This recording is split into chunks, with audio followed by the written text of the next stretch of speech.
빅데이터로 인터넷에서 화제가 되고 있는 이슈를 살펴보는 시간입니다. 이슈 이수다.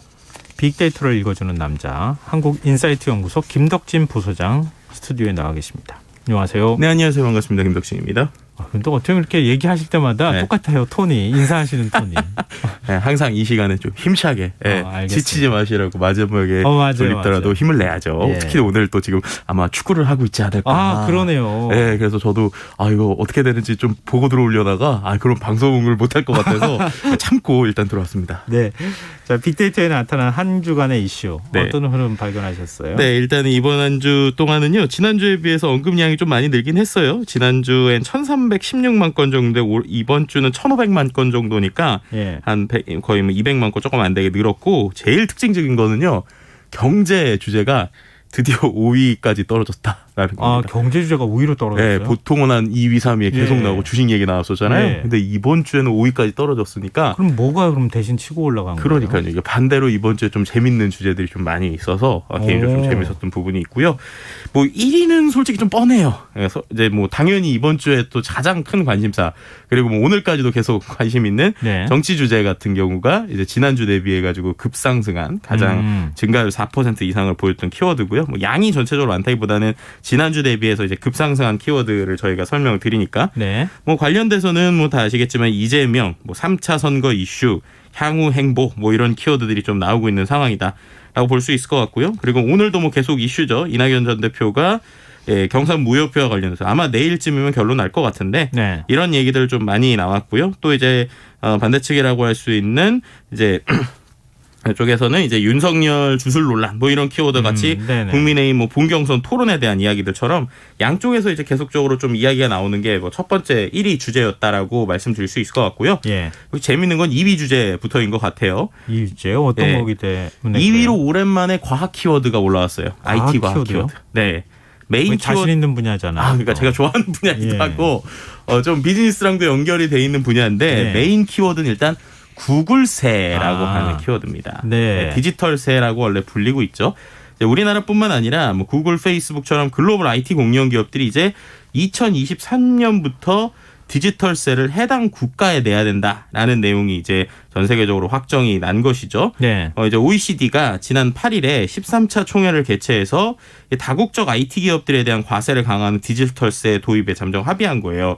이게 우리나라에서도 상당히 항상 이슈가 되는 건데, 예를 들면 구글, 넷플릭스 같은 큰 IT 기업들이 돈은 전 세계에서 벌잖아요. 근데 세금은 보통 본사 혹은 그 물리적인 서버가 있는 나라에 내고 있습니다. 그러다 보니까 세금을 가장 적게 받는 나라에 이 기계, 그러니까 어떻게 보면 저장 장치 서버를 두고 이제 세금을 줄여온 것이에요. 그러니까 지금의 모든 법들이 물리적으로 우리가 이제 회사 본사가 있는 것처럼 IT 회사인데도 물리적으로 기계의 기지라고 할 수 있는 서버가 있는 곳에서 세금을 걷었던 기존의 방식이 있었던 것이죠. 그러니까 조셉 회피처 같은 곳에다가 본사 주소지 두고 그러니까요. 세금 적게 내는 곳으로 이렇게 마치 도망가듯이 가서 숨어가지고 거기서 세금 조금 내고 말아버린다는 거잖아요. 그렇죠. 이제 그게 이제 우리나라뿐만 아니라 유럽에서도 이제 상당히 화제가 됐던 거예요. 왜냐하면 미국 기업들이 유럽에서 돈을 많이 벌어가는데 돈을 이제 본인들의 국가에 내지 않는다, 세금은 안 낸다, 이런 얘기가 있다 보니까 이번에 전 세계 나라들이 모여서 이들 기업에게 어떻게 보면 돈을 버는 나라에 세금을 내도록 합의한 거예요. 그래서 이거를 디지털세라고 한 게, 보통 이런 디지털 IT 기업들이 이런 것들을 많이 하고 있어서 디지털 세금이라고 보시면 될 것 같고요. 실제 이제 국내만 하더라도 네이버 같은 경우는 지난해 우리나라에서 한 5조 원 정도 매출을 했거든요. 세금을 4,300억을 냈어요. 구글도 비슷하게 일단은 국내에서 5조 정도로 추정되게 매출을 벌었습니다. 세금을요 97억밖에 안 냈어요. 97억요? 네, 네이버는 4,300억 냈는데. 이게 왜 그러냐? 이게 말씀드린 대로 법인세율이 우리보다 낮은 싱가포르로 일단은 거기다가 서버를 두고 신고를 한 거예요. 아시아 본부 같은 거. 그렇게 되니까 이제 거기에 이제 법인세율이 낮은 곳에 서버를 두고 영업을 했고요. 이런 건 이제 구글뿐만 아니라 페이스북이나 넷플릭스 같은 글로벌 IT 기업들이 대부분 조세 회피 방법이었는데, 이번에 이제 디지털세로 이제 그런 거 못하게 하겠다라고 보시면 될 것 같고, 전 세계 130여 개 나라들이 참여를 했습니다. 실제 또 이제 이거와 또 한 가지 나온 게 법인세율 같은 경우를 전 세계적으로 최저 법인세율을 정했다는 것 좀 의미가 있어요. 예를 들면은 아일랜드 같은 경우에는 법인세율이 12.5%거든요. 네. 그래서 뭐 구글이나 애플, 페이스북 같은 기업을 이제 그렇게 하면서 유치를 하려고 하는 거예요. 우리가 법인세가 낮다. 네네. 근데 이것도 최저 법인세율을 15%로 이번에 정했습니다. 그러니까는 매출액 1조 원 이상의 다국적 기업은 이제 어느 나라로 가서 돈을 내든 최소 15%의 세금은 내야 된다라고 이제 가이드라인이 잡혔다고 보시면 될 것 같아요. 최첨단을 달리고 있다고 하는 IT 기업들이 네. 세금 회피에 있어서도 최첨단을 달린 셈이 되는데 하여튼 국제적 공조가 시작됐다. 네. 여러 가지로 의미가 있어 보이고요. 혹시 넷플릭스도 그래요? 지금 오징어 그럼요. 게임 투자한. 그러니까 우리가 이제 넷플릭스에 대해서 여러 가지 이제 양면에 대한 이야기를 하는 게 예. 예를 들면 오징어 게임이라는 게 분명히 이제 어떻게 보면 시나리오가 나온 지 10년이 됐단 말이에요. 근데 10년 예. 동안 투자를 안 했어요. 그러다가 넷플릭스가 투자를 해서 된 거니까 그런 면에서 넷플릭스 덕에 나왔네라고 볼 수 있는 거죠. 네. 근데 반대로 이제 그들의 방식 첫 번째는 예를 들면은 200억을 투자를 했는데 근데 거기에 대해서 220억 그러니까 10%에서 20% 정도 마진만 주고 예. 그 다음에는 뭐 추가 수익이 나도 돈을 안 준다는 것도 하나가 문제가 되고 있고 두 번째 이제 세금 문제가 있는 거예요. 네. 실제로 이제 국내에서도 이번에 어떤 이슈가 있었냐면 이번에 매출과 영업이익을 공개를 했거든요. 그랬는데 지난해 매출이 넷플릭스 코리아가 우리나라에서만 4,154억의 매출을 했습니다. 예. 근데 영업이익이 88억밖에 안 된다고 한 거예요. 그래서 이게 무슨 말인가 봤더니 매출액의 77%인 3,200억을요 넷플릭스 본사에 수수료로 지급했다라고 표현한 거예요.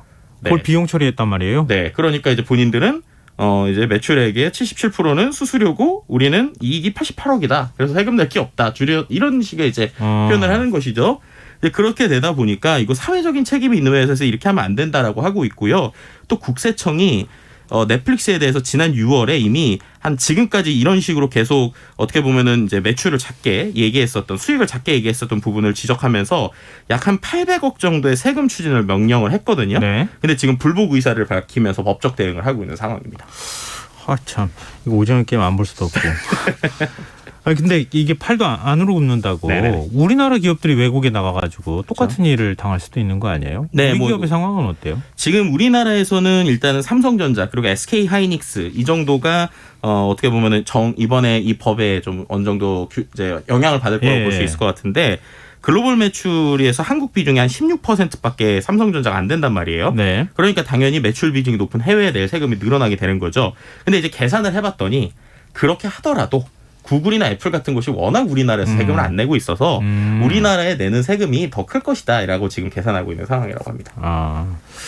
알겠습니다. 그럼 자 3위 주제는 뭘까요? 네, 3위 주제는 문화 주제인데요. 네. 한글이라는 키워드가 나와서 재밌네 봤더니 한글날 때문이더라고요. 네. 근데 한글날과 문화 그래서 한 번 더 분석을 했어요. 그랬더니 드디어 그분들이 한 번 더 나오셨습니다. BTS. 아 그래요? 네, BTS가 이제 나온 것이죠. 네. 근데 뭐냐면은 방탄소년단 때문에 한글을 배운다. 네, 그래서 이 한류의 어떻게 보면 한글의 전도사가 되고 있는 BTS와 관련된 내용입니다. 뭐 다 아시겠지만 기본적으로 콜드플레이랑 이번에 마이 유니버스라고 하는 신곡을 냈잖아요. 예. 제가 너무 놀라웠던 게 그 콜드플레이 그 영국의 유명한 락 밴드가 한국어 가사를 직접 자기들이 부르는 거예요.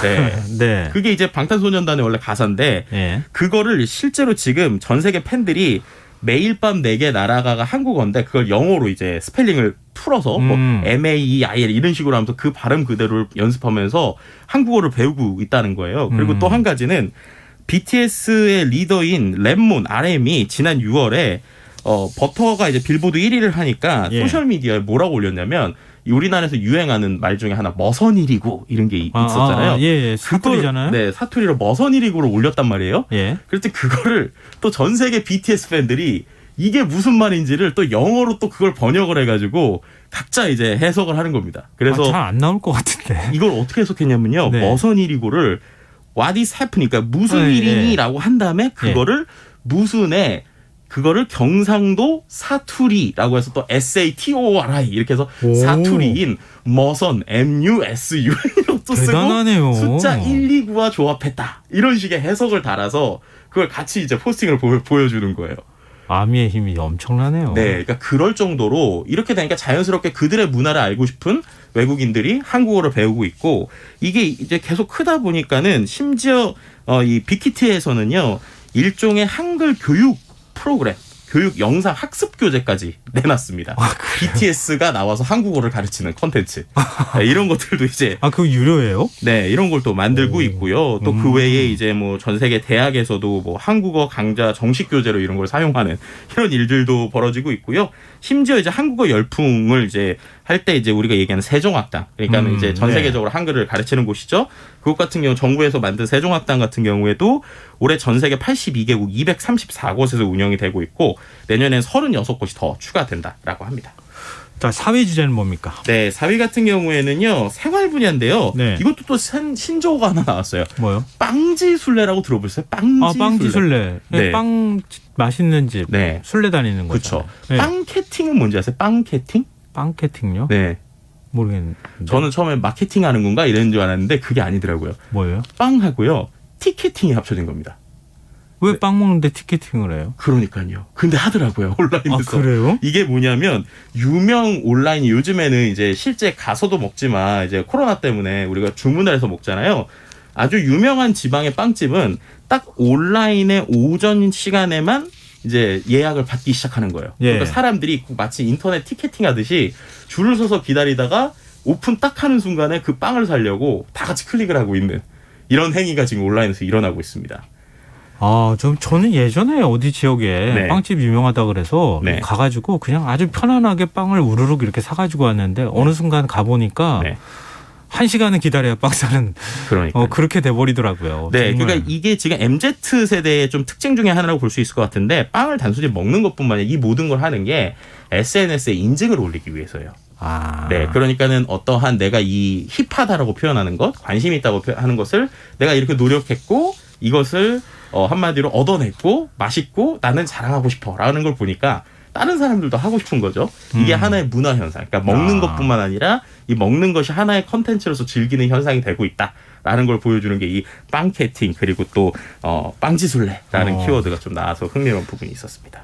마지막 5위 주제 뭡니까? 5위는 연애 분야인데요. 뭐 세부 주제 보면 영화 주제인데 부산국제영화제에 대한 내용이라고 보시면 될 것 같아요. 네. 이번에 어떻게 보면은 오프라인을 같이 하면서 이제 여러 가지로 사람들에게 반가움도 주고 있는데 또 그러다 보니까 해외 게스트들의 일정이 갑자기 뭐 차질이 돼서 심지어 뭐 15분 전에 행사가 취소되거나 이런 일이 있었거든요. 아무래도 우리가 위드 코로나로 돌아가면서 다시 오프라인으로 돌아가고 있는 상황이다 보니까 여러 가지 시행착오가 일어나는 부분에 아쉬움은 있는 상황이다. 뭐 이런 얘기도 있었고요. 네. 그럼에도 불구하고 현장에서 만날 수 있는 즐거움이 있었다. 뭐 이런 얘기들도 같이 나오고 있는 게 마지막 5위 키워드라고 볼 수 있을 것 같습니다. 코로나 이게 한창일 땐 네. 영화제 열 생각을 어떻게 했어요? 그러니까요. 예, 그래도 영화제 열고 우리가 뭔가 시도하고 있다고 하는 게 그게 의미가 있는 거 아닌가 싶네요. 네. 부산한 간지 참 한참 됐는데 한번 가고 싶네요. 저도요. 네, 자 이슈 이수다 지금까지 한국인사이트 연구소 김덕진 부소장과 함께했습니다. 오늘 말씀 고맙습니다. 네, 감사합니다. KBS 일라디오 김성환의 시사야 1부 순서는 여기서 마무리하겠습니다.